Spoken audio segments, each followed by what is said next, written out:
Today on VOX, we'll have information on Red Cross and more. Ethan Scoggins will have your local weather, and Gunnar Taylor will have your sports. It's Monday, October 12th, 2020. You're watching VOX News Today.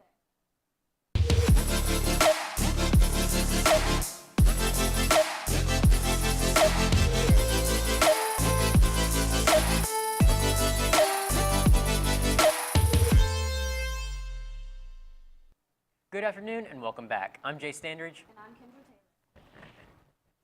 An 11-year-old girl from Stone Mountain, Georgia has made hundreds of protective facial coverings for those on the pandemic's front lines.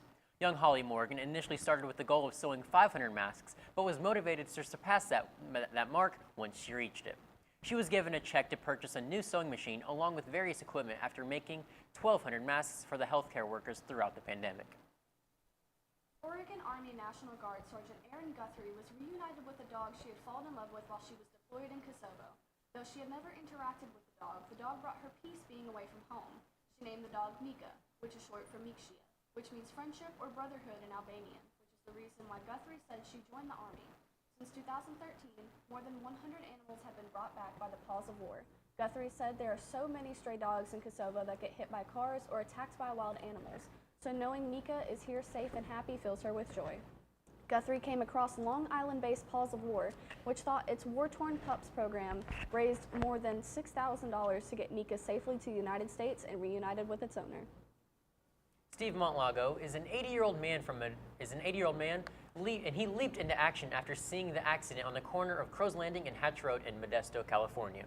The man in the vehicle was trapped by all four doors, and panicking already, the water started to rise from the bottom of the vehicle, and the car had started to move further. Montalago grabbed him by the shirt and pulled him out of the vehicle. Tom Olson with the California Highway Patrol said he's grateful for the elderly man's heroic efforts.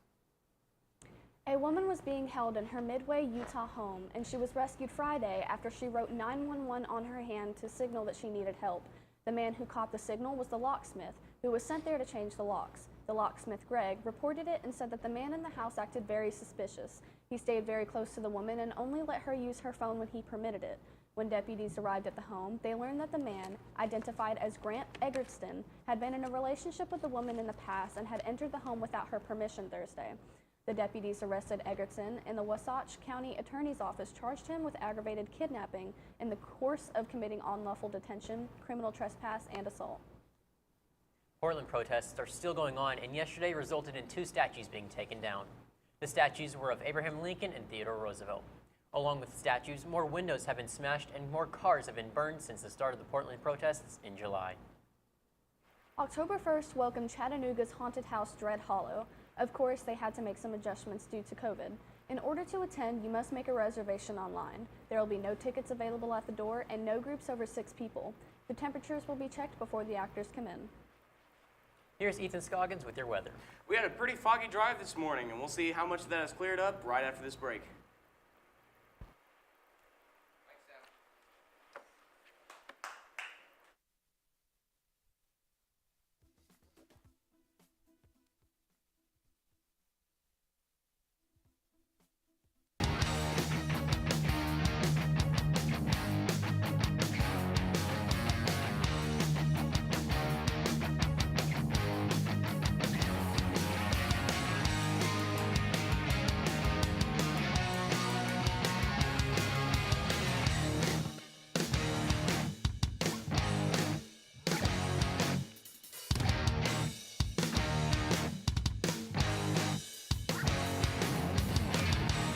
One thing to love about the Tennessee Valley is Bradley Central Show Choir, Vocal Motion. The other thing to love is the local Geico office on Lee Highway.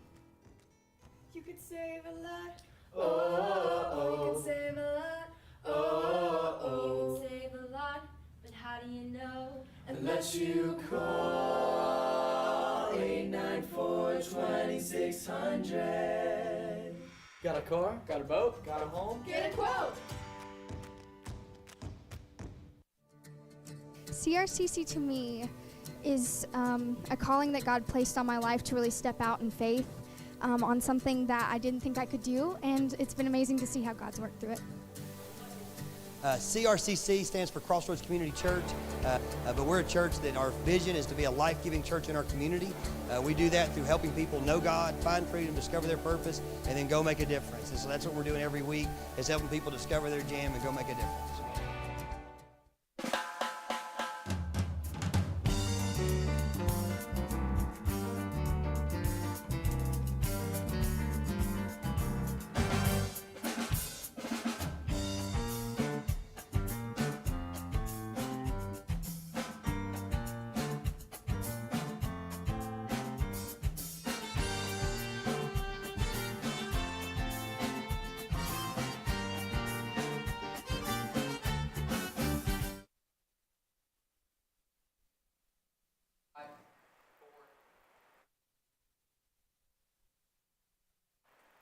Welcome back. Now let's start off by looking at our weather at a glance.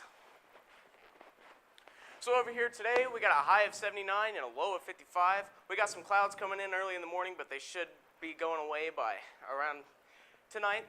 We got 4-mile-per-hour winds today, and we have an 85% humidity. All right, now let's take a look at our weekly forecast.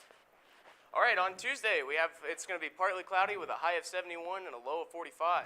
On Wednesday, those clouds are going away. We have some sun with a high of 77 and a low of 54. Thursday, those clouds are coming back with partly cloudy with a high of 77 and a low of 49. Those clouds are staying around for a little longer with a high of 60 and a low of 38. And on Saturday, we should have some more sun with a high of 61 and a low of 42. And on Sunday, those clouds are coming back with a high of 65 and a low of 48. Now let's take a look at our local radar. Now you can see we don't have much going on. We don't have any clouds moving forward, so we should have some pretty sunny days now. And let's take a look at our national radar. You can see over on the East Coast we have some storms brewing up over near the New York area, and over here we have some big storms coming on in Minnesota. And that's it for your national radar, so now I'm going to send it to Gunner with your sports. The Los Angeles Lakers have won the 2020 NBA Finals. I'll have scores and more right now. Welcome back. Let's take a look at your NBA Finals. The Lakers have defeated the Heat in Game 6 to win the Finals. This is LeBron James' 4th ring and 4th Finals MVP award given to. Now to MLB.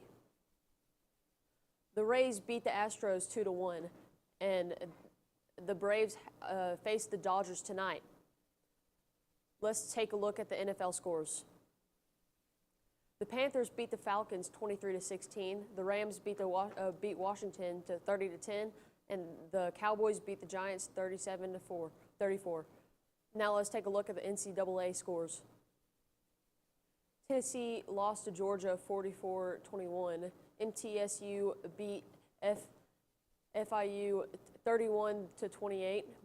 Miami lost to Clemson 42-17.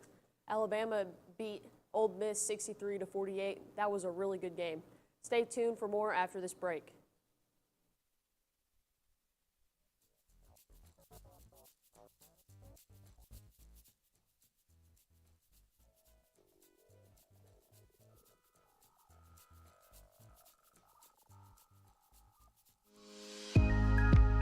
In 1933, Ray Jackson founded Jackson Furniture in the midst of the Great Depression. We opened our doors the day the banks closed theirs. Since then, we have continued to create furniture right here in the USA. We have seen decades of American prosperity, challenge, war, and mind-blowing advancements in science and technology. We have never forgotten the way our company and country began, with perseverance, hope, and hard work. Throughout all of those decades of change, one thing remains consistent. Families love to relax together in a room filled with comfortable furniture. That is where we have been and will always be. From being huddled around a radio to being kicked back in front of a giant flat screen.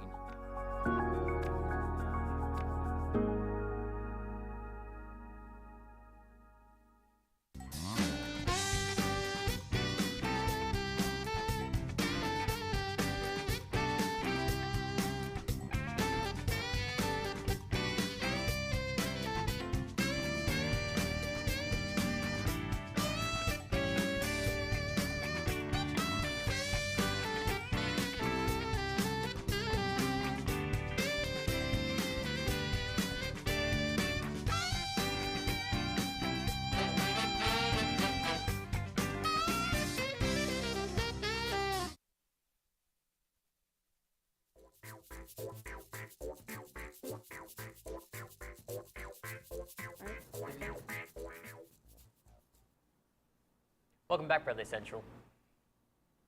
Red Cross is asking younger people to volunteer. The average age of a volunteer is over 60, and with the pandemic and natural disasters occurring, they need them even more. They need them now more than ever. You can volunteer to become a volunteer at any time. So if you have some free time to spare, give it a thought. They appreciate any and all who apply. Chattanooga gains a new mural after local artists come together to battle COVID-19. The mural is to help heal the community, and it features things like the Tennessee River and the skyline. Alex Paul Loza was the head artist for this project and began painting Thursday morning. They all finished at around 6 p.m. that day. They hope that the mural will bring more people to the area as well, benefiting local businesses nearby. Avi Camp grew up in Appleton, Tennessee. He graduated high school in 1964, and he said he joined the Marine Corps. He wanted to see more places than Appleton. They had some recruiters come through one day with those dress blues on, and I thought I'd look good in them, you know, end quote, Avi Camp said with a chuckle. The next year, he went to serve up in California, eventually achieving the Silver Star Award. Mr. Camp is now 74 years old.